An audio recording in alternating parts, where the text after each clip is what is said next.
On March the 29th, 1927, Brooklands racer Henry Segrave was the first of the British Speed Kings to set a land speed record on Daytona Beach. At the wheel of the twin-engined 1,000 horsepower Sunbeam, he was the first to set a record above 200 miles per hour. Now, almost 100 years after it set the record, the 1,000 horsepower Sunbeam is nearing the end of a painstaking restoration back to running condition. With the car due to be shipped to the US for exhibition earlier than originally planned, the race is on to bring the great red car back to life.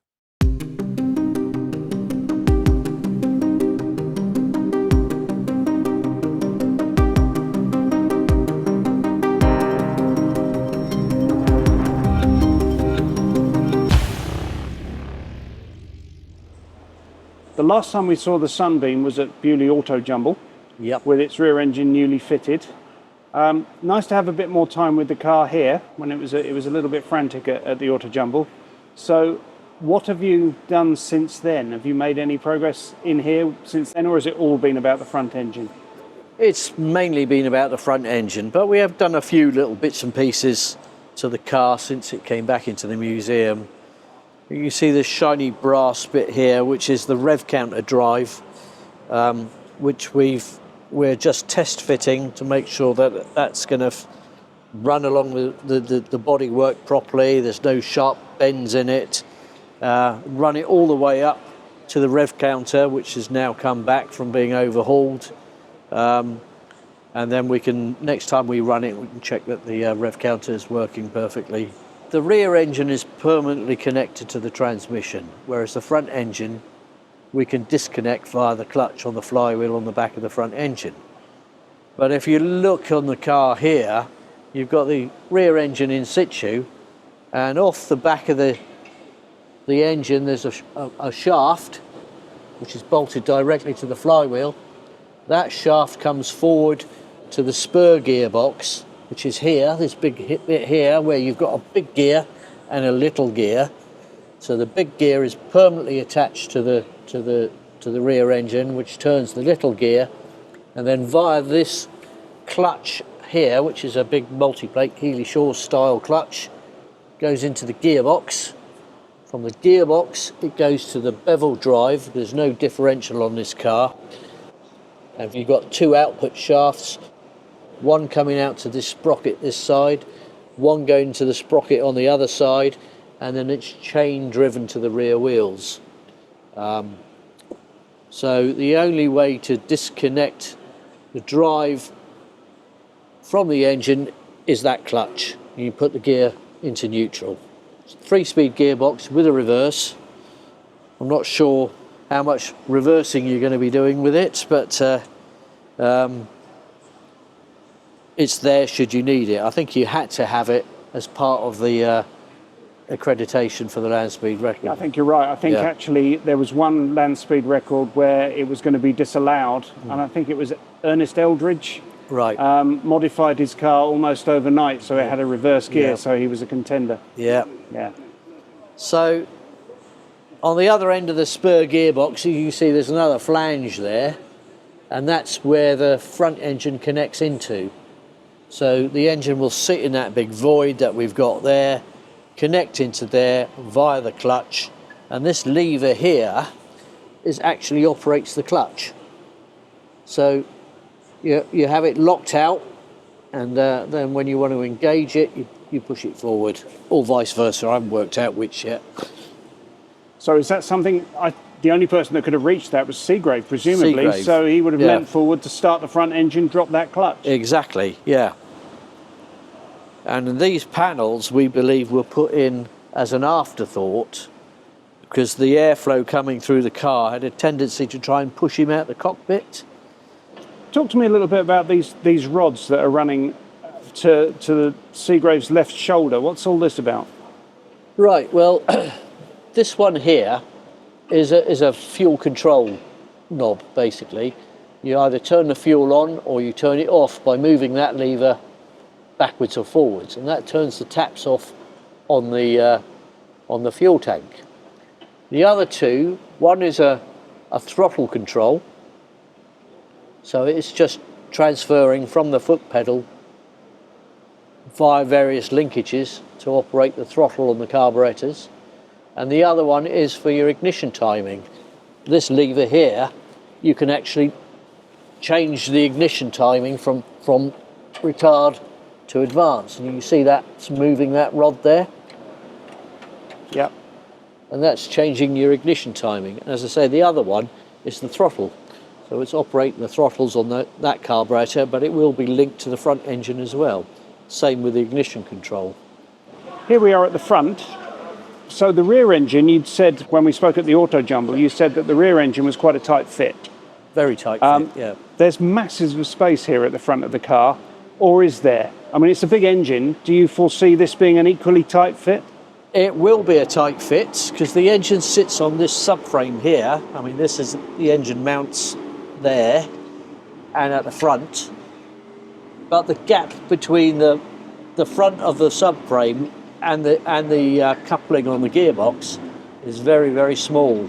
So we'll probably have to leave the water pumps off the front of the engine to allow us to put it into drive. And we've also got to connect up the clutch mechanism for the front engine as well. So it's all very fiddly. You can't just take one bit out and put it in. It's all got to go in together.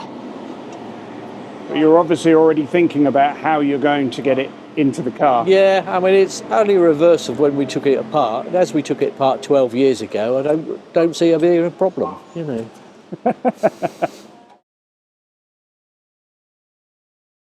The second engine for the Sunbeam is finally underway. What have you found as you've taken it to pieces? Yeah, so as you say, it's the second engine, so we've learnt a lot from the first engine, but unfortunately we found quite a lot of unexpected damage on this engine, which we weren't anticipating. I mean, this engine here must have had some water left in it at some point, and it suffered quite a lot of frost damage to all four blocks. As we were taking the water jackets off, and you can see on this one how deformed it is. It should be dead flat, and a couple of the others are flat as well. But what we found in the blocks themselves is there's cracks down the water jacket housing there. So this one is still attached and is just about hanging on there. But on this block, you can see it's come right off. So we've got a lot of cleaning, and then we're going to have to see how we're going to repair that, whether it's going to be laser welding, metal stitching, or TIG welding. We haven't quite decided yet. So we're going to have to talk to a few experts to see which is the best way to go. But every block has got damage, so we've got to repair all four blocks. But you're confident that it's repairable? Oh yeah, everything's repairable. It's just a matter of which is the best method at the moment. So this is different to the corrosion you had in the other engine. The corrosion was the problem in the other engine. This one, a whole different list of problems. Yep. What do you think was the cause of this? Because you didn't see any evidence of this in the other engine, and presumably both engines were in the car and stored in the same sort of environs all the way through the car's life. Sure. Until Beaulieu took it. Yeah. The other engine couldn't have had water in it, otherwise it would be in the same position as this one. So it's unfortunate that at some point it's been left in a cold environment and it has suffered from freezing.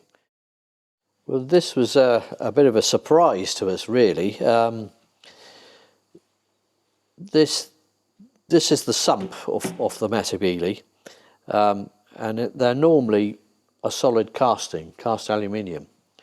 But this one has suffered some damage and has been repaired by having this copper plate riveted into the bottom. Very nicely done.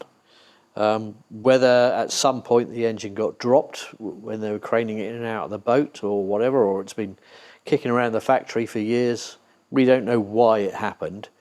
And on the front timing case as well, it's got damage to the, because it would have been the same height, that's been damaged and repaired as well with copper. So we've that was a surprise to us, but it's a nice repair. There's no problem. You can see all the riveting is fantastic.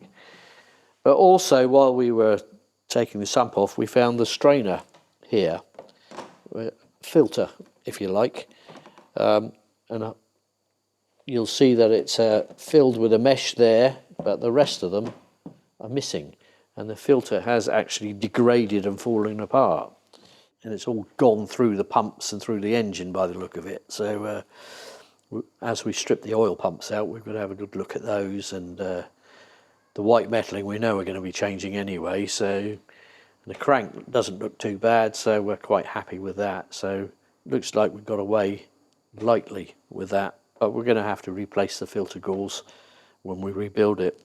This is a dry sump engine, which means that it doesn't store oil in the sump like a modern car does. The oil is delivered to the engine via the delivery pump, pressure pump. It's forced through the engine and then it drains down into the sump via this gauze or filter, and then it's sucked straight out of the sump back to the oil tank via the scavenge pump. So it's circulating the oil in that manner. This is the clutch on the front engine, front Matabele. And this disengages that engine from the drivetrain. The other engine is permanently connected, so you can't disconnect that one. So you start the rear engine on the compressed air system, and that is then a shaft directly into the spur gear, into the gearbox, via another clutch, which then gives you your drive to the outboard sprockets, chain drive to the rear wheels. This means you can disconnect the front engine from that drivetrain, and it's a plate clutch. We were expecting another multi-plate clutch, same as the other one, but as it turns out, it's a straightforward plate clutch, and that fits in there between this plate, which is on the back of the engine, and the flywheel. So quite surprising. Nothing wrong with it whatsoever. It's perfectly good, so there's no need to change it. But when you wanted to start the front engine, you start the back one, as I said, and then you engage this clutch, and then that pump starts the front engine, and off you go. And because it's got a bit of slip on the clutch, that helps synchronize the engines together at the same speed. So very clever, very simple, but effective.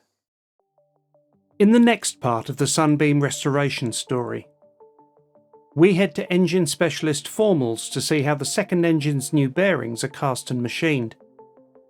The National Motor Museum's engineers race against the clock to have the car ready for its transatlantic trip. And for the first time in more than 90 years, both V12 engines are fired up together. See you next time.